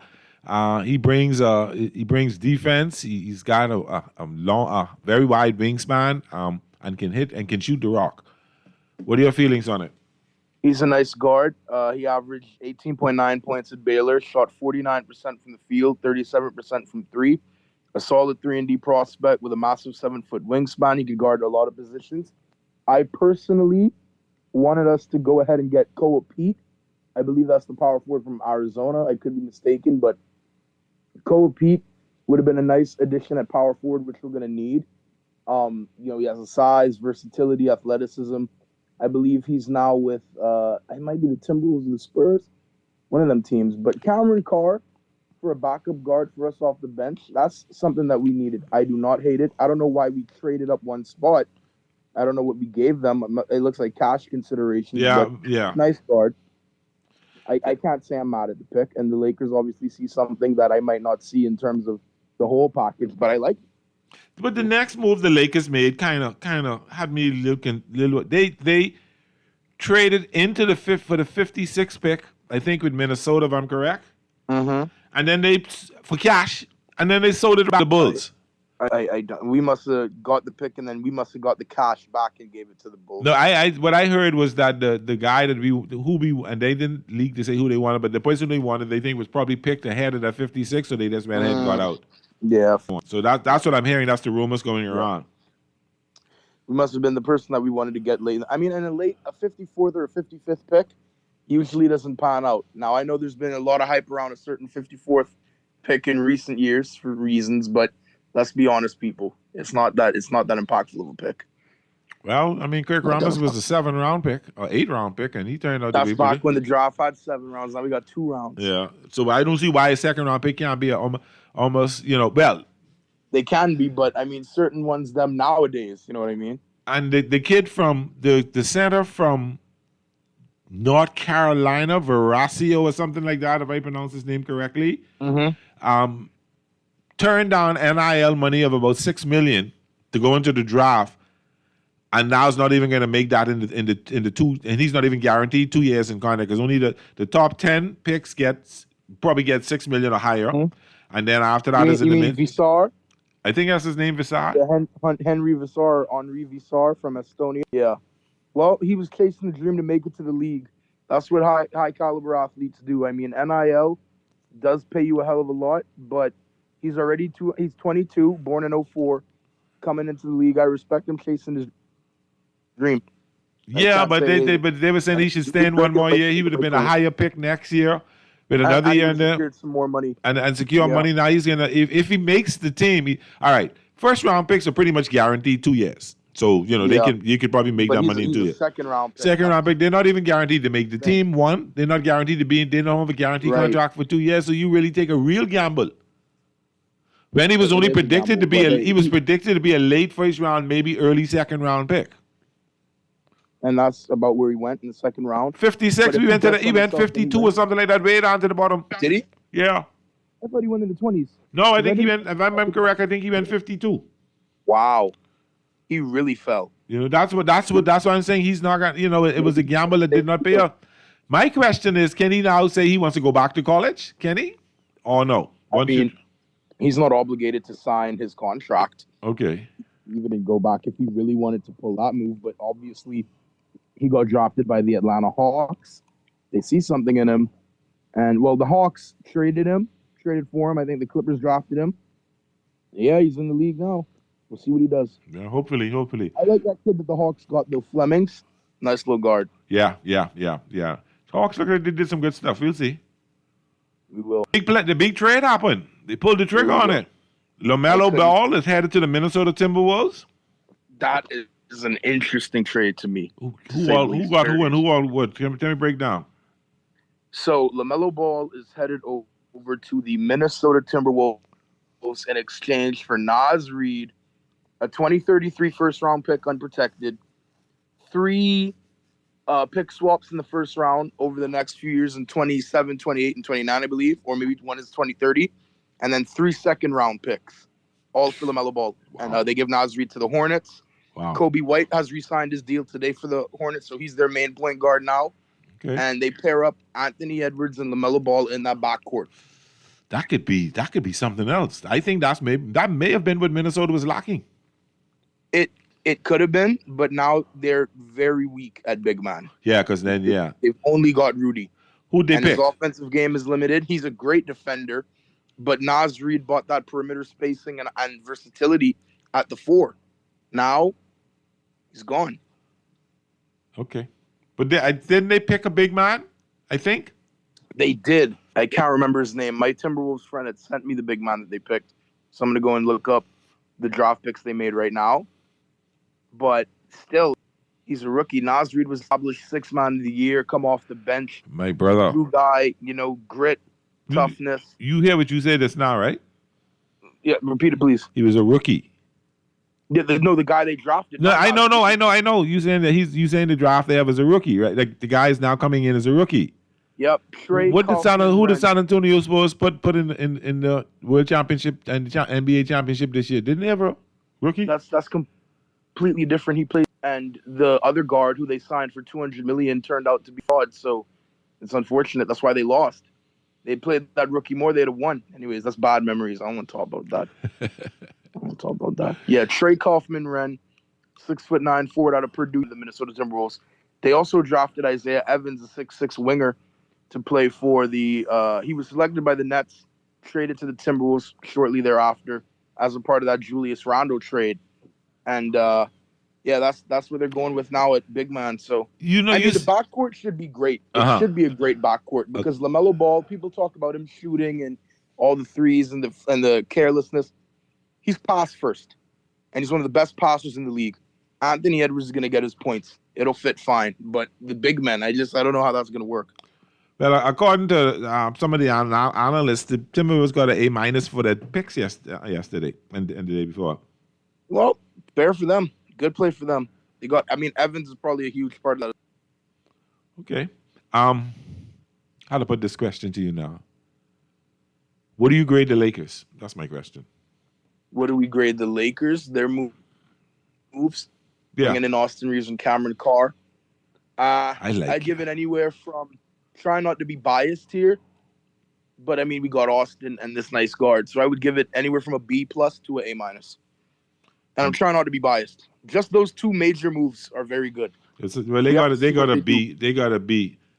They said there's no questioning Carr's scoring ability or his ridiculous length and athleticism at the off-ball guard spot. However, there are some questions about his processing, passing, motor, and ability to contribute to winning. For a Lakers team dead set on winning now, the uncertainty of Carr's ability to help in that goal is a bit concerning. Still, for a late first rounder, Carr has immense talent. I think that wanting to win and learn will come. Exactly. I think people like Luka then will bring that out of him. That'll be quickly sorted out. And not only that, they're talking about win now, but if LeBron walks, then we pivot and we build for the future years, because clearly we're not going to be the same, but you prep for the future. Cameron Carr could be a part of that. I think if LeBron goes, I think the Lakers got a better chance of winning because they'll have something. I mean, ain't not much left, but they'll be able to bring something in. They could do that as well. So make a trade, sign a free agent. So the talk is that Kawhi is up. They're still looking at trading him, and Brown from the Celtics. They're still talking some teams about moving him. Well, I don't know if the Celtics will move Brown, because the only reason I believe he was on the table was only for Giannis. Now that that's not worked out, it would have to be another player of that magnitude, because clearly the Celtics view Brown on that magnitude to move him. So I don't think Brown will get moved. Now, Kawhi is different. Kawhi could very well get moved, but Kawhi's got a case to beat first and foremost. And then when he beats that case, then we'll talk about moving him. But he's got to beat that tree planting investigation. Okay. And him and Ballmer, and how, they alleged that they're paying him under the table. Allegedly, of course, but yeah, he has to focus on that, not before he gets traded. But he could go to any team right now and bolster the team. Well, all right, but apparently the Celtics are shopping Brown. They're still shopping Brown. If that's the case, I am surprised. They're still shopping him? Surprised. Him and Tatum won a title together. Yeah. They are a title-winning duo. I don't know why they are looking at trading him. And maybe it's for the best overall, because they shopped him publicly. And then for him to come back, we traded him, but the trade fell through, so he came all the way back, and then it just was never the same. Yeah.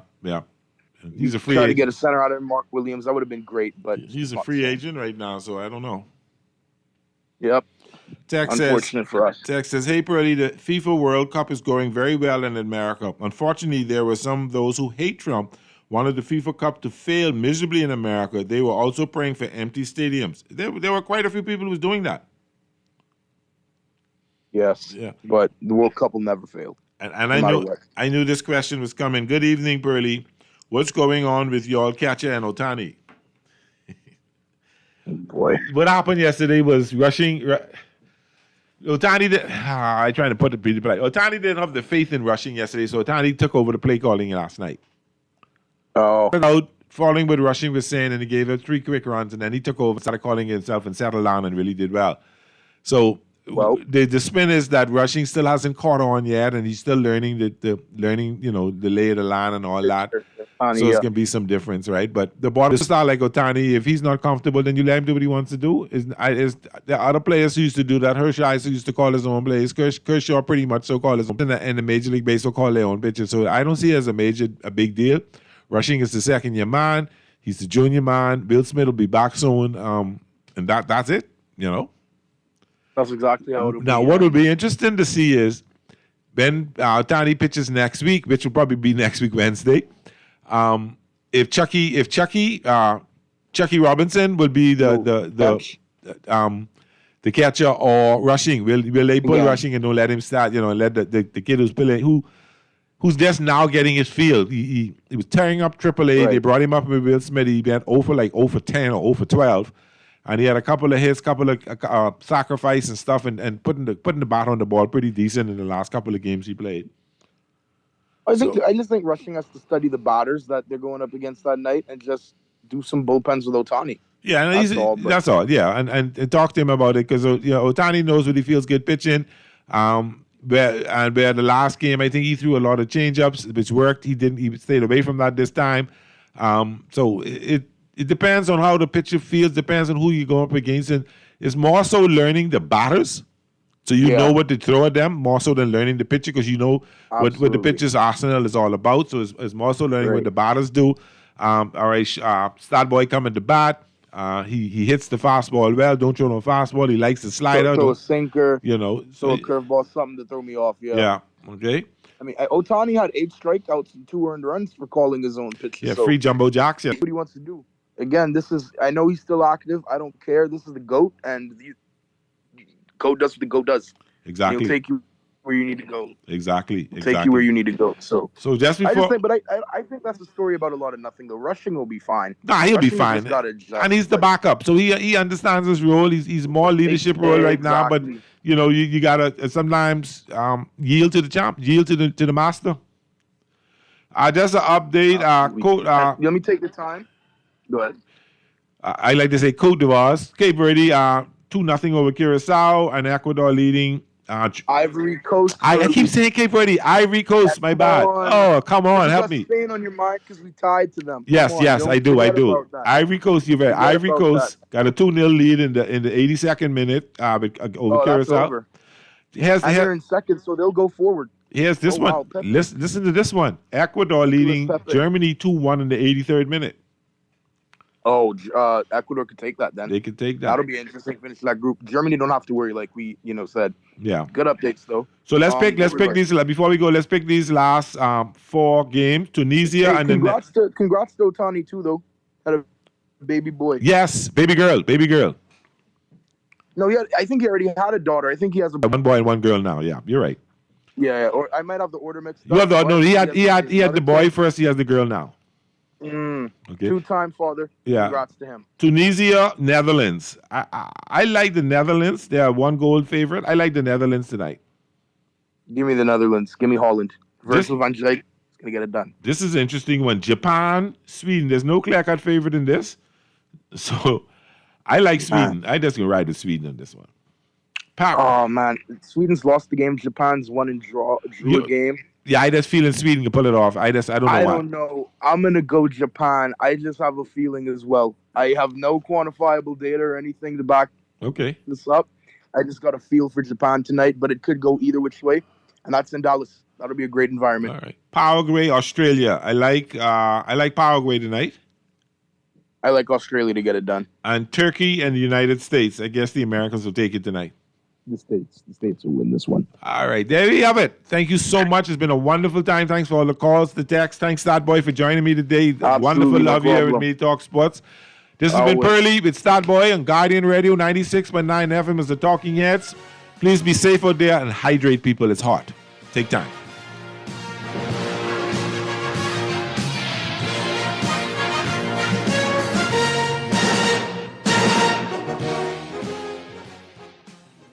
Craving something bold, fresh, and unforgettable? Escape, a Carib-Greek fusion born right here in Nassau. From juicy grilled salmon, chicken, and pork gyros to loaded bowls, fresh salads, wings, and more. There's something for every craving. Find Tropical Gyros at any of their locations, JFK Plaza, Rosetta Street, Port Lucaya Freeport, or their franchise spots on Prince Charles Drive, Soldier Road West, Delaport, and Carmichael Road. Tropical Gyros, not just good food, it's an experience. John Shoes and Accessories is your one-stop shop for all your footwear needs. You will find what you're looking for among the growing collection of classic and trendy styles with new arrivals every week. John's covers the whole family and has great prices, helpful and friendly customer service. Your experience shopping with us will be time well spent. Shop with us online at www.johnshoes.com. John's also now carries small home appliances. So come on into John's, located on Rosetta Street in Palmdale and Carmichael Road West. John's, we put fashion at your feet.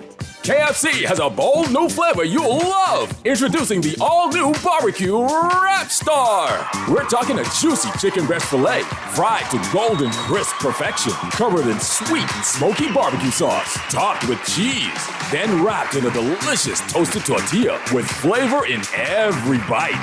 Go spicy or keep it original. Either way, it's a star for a reason. The new Barbecue Rap Star is the star of the menu at KFC Nassau. Get yours today at any KFC Nassau location. You're listening to Talking Heads with Naughty, hosted by Earl the Pearl. On Guardian Radio, 96.9 FM.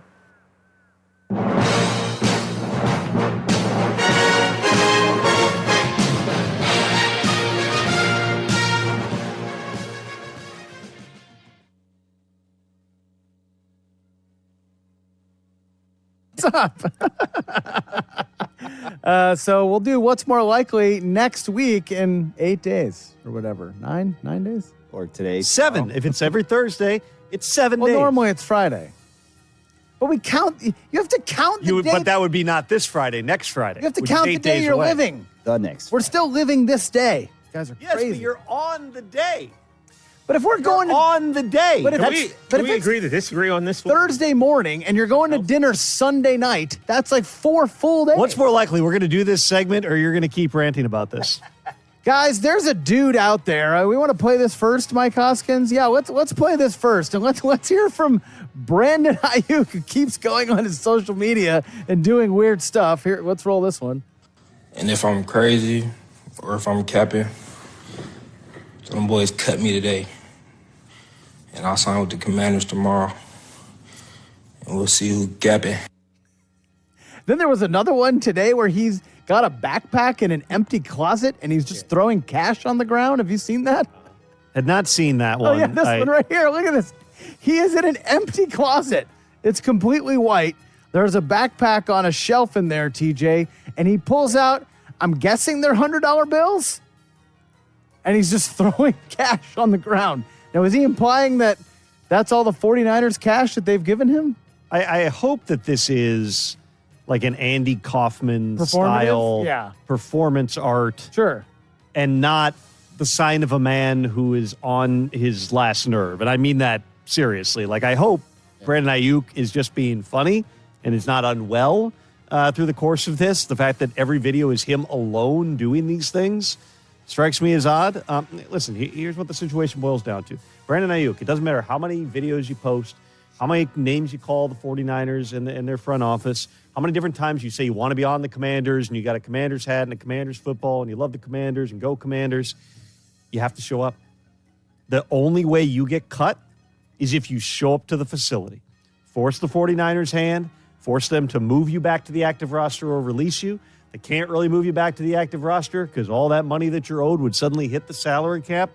That's what you do. Yeah. No one's doing it right now because teams are off for the next few weeks. But you need to show up to the facility once the 49ers are back.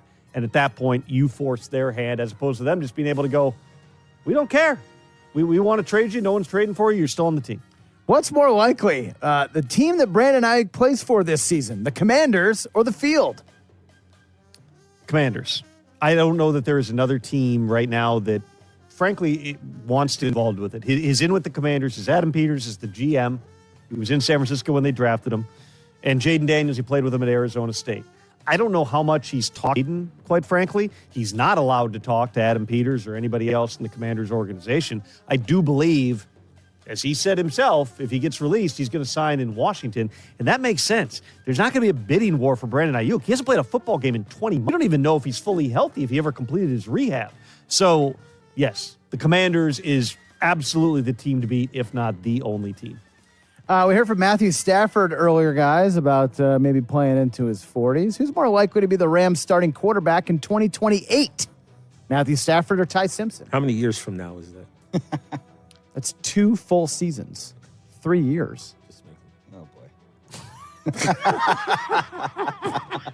I would say what's more likely would be Ty Simpson as the quarterback in 2028. That's not to doubt what Matthew Stafford can do. They're coming into a season where all eyes are on winning the Super Bowl.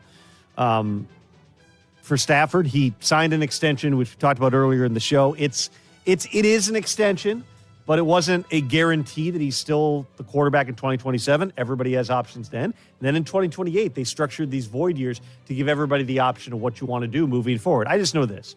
Matthew Stafford's 40. He's got a wife who's his college sweetheart. He's got 4 young girls. He doesn't strike me as a guy who wants to play until the very last second. Not that he's not competitive, not that he's not still playing at a really high level because he was the best player in the league a year ago, More so, I could see him choosing at some point to walk away. A lot's going to have to do with health and where he feels like he is in his career. But the idea that we're 2 years into Ty Simpson's career, a guy who sat for 3 years in college before playing one season, and now he's going to play 1 year out of 7, we'll see. If Stafford's still playing at a high level, I don't anticipate Sean McVay and Les Snead ever chasing him off. But I would say 2 years down the line, knowing Stafford's injury history, life, how much money he's made, I'll say Ty Simpson. How about this one? A couple of big tight ends. It's Tight End University Week going on in Nashville. George Kittle and all them boys having a good time. How about this? More likely newly paid tight end you'd rather have in fantasy this year. Kyle Pitts or Brenton Strange? Ooh, I would say Brenton Strange because we already know what he is in that system. He's been productive based upon how they're structured. I would anticipate, and Bucky Brooks, who does color for their games, posted this after I had the extension yesterday. Like, this is a guy whose production is going to explode. I anticipate Brenton Strange takes on a bigger and bigger role in that offense in Jacksonville. With Kyle Pitts, like we've seen it, it's always tantalizing. He always has moments. We know based on Stefanski being in Cleveland that they were able to find production, and David Njoku would have really big games at times in Cleveland. It remains to be seen. We don't even know who the quarterback is in Atlanta. We know Trevor Lawrence is the quarterback in Jacksonville. He knows how to get the ball to Brenton Strange. I would just have to say, if I'm guessing the upside and also the value in the fantasy draft, in other words, where that guy's going to get taken, in your average fantasy draft, I bet 9 out of 10 Kyle Pitts is going higher. I'll take the value of Brenton Strange a couple rounds later. Tom looking for value. We've been talking a lot about these quarterback battles for the last few months. Probably going to talk about it right up until week 1. Veteran QB in a competition more likely to start more games this year. Kirk Cousins, Kyler Murray, Tua Tagovailoa. Now that is a challenging one. It's certainly not what's more likely. That would be what's most likely. So you got 3 answers. The grammar police now? I thought Siciliano posted on Tuesday. I don't know. You'd probably say there's only 2 answers on the screen using your math. I will go ahead and I got the highest math score on the SAT in this room. I will say Kirk Cousins. Stuck together. The reason is, at this point, Kirk Cousins, I'd be surprised if he's not the quarterback out of the gate.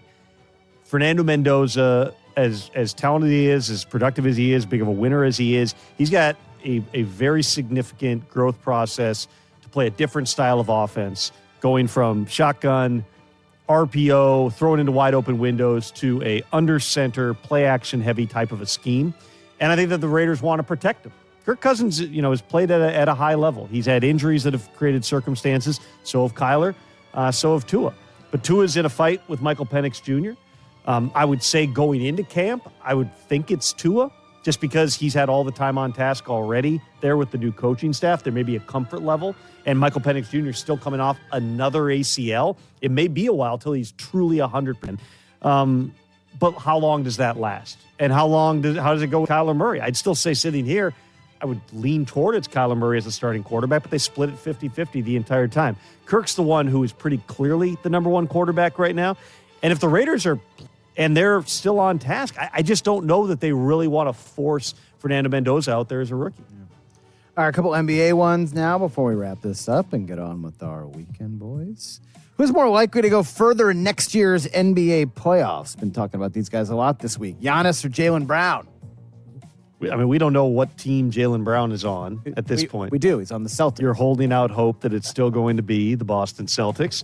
Meanwhile, we just talked in the last segment to John Krasinski, NBA writer, who said fully anticipates Jaylen Brown is somewhere else. Or a lot of the stuff that I've heard and been told, which is Jaylen doesn't really want to be there. He wants a fresh start. And you still have the opportunity to extract value here if you're patient to get the right offer, whether that is, Denver. John brought up Cleveland.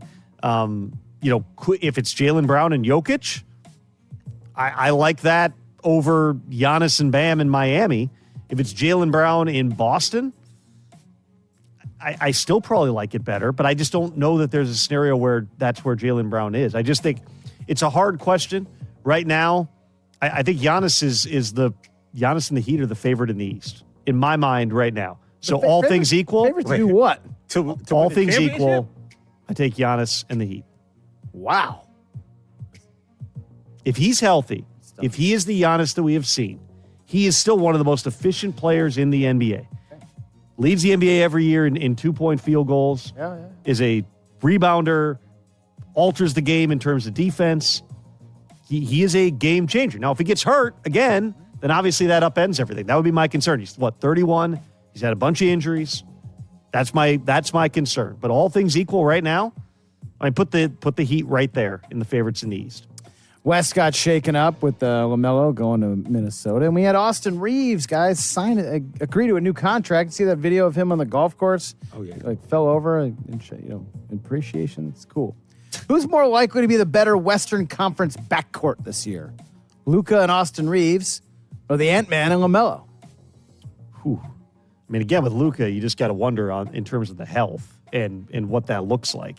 From the conditioning stuff's well documented, but he's had injuries. He had another one this year that limited him to whatever it was. He missed like 30 games this season. So I would just say, to me, I mean, the more dynamic backcourt to me is the one in Minnesota. Yeah. Now, is LaMelo able to stay healthy? Does this come together? I know this. Ant is fired up today. Anthony Edwards loves this deal because this creates somebody who can actually create for him as opposed to Ant doing what he's had to do a lot, which is create for others because there's nobody able to draw those double teams away from him. Who goes further in the playoffs? TJ. That's a good one, man. That's fun. It's fun. West. But, I can't answer this because of my Laker bias, so I'm going to say the Timberwolves. But also, I mean, are we talking about with LeBron or without LeBron? That's exactly the case. And how much does that move the needle at this stage? I mean, LeBron is still a plus player. He's not what he was, but he is still a difference maker. Yeah, it's kind of early to answer this right now, but I'm going to go with Minnesota because of my hatred. I love being a hater. Guys, I'm not. Big movie, last one. Big movie anniversary. I assume that Tom hasn't seen any of these. Where were you on this date in 1996?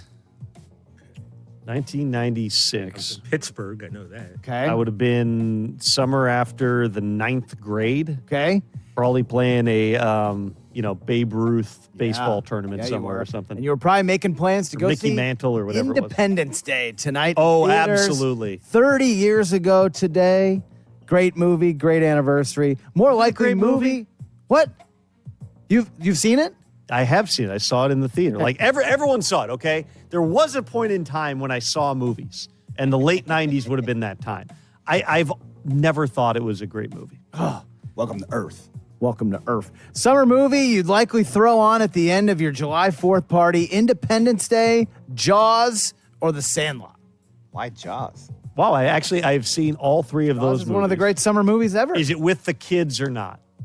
Because that does make a pretty big difference. Yeah, because if you have the kids, you have to show them Jaws. I think that's... Also, isn't the end of the 4th of July party fireworks? Where are you that you're coming home from the fireworks at 11 and then starting a movie? Your fireworks go on at 11 o'clock? They end late. They do? At 11? 10, maybe? And then you got to pick up the blankets and crying kids, and somebody wants a piggyback ride, and then somebody forgot their water bottle, and everyone's leaving, and you got the parking situation, and somebody can't get their car started, and now there's a traffic jam, and you're stuck out there on a side street. It is pitch black. You're in a neighborhood. You don't want to honk the horn because then you're the jerk. Yes, it takes a while. That was very specific. To get back from the fireworks. Very specific. The key, the move Seems like with an the efficient- 4th of July fireworks display is you convince the kids halfway through to start walking. You start the fireworks display, the folding chairs are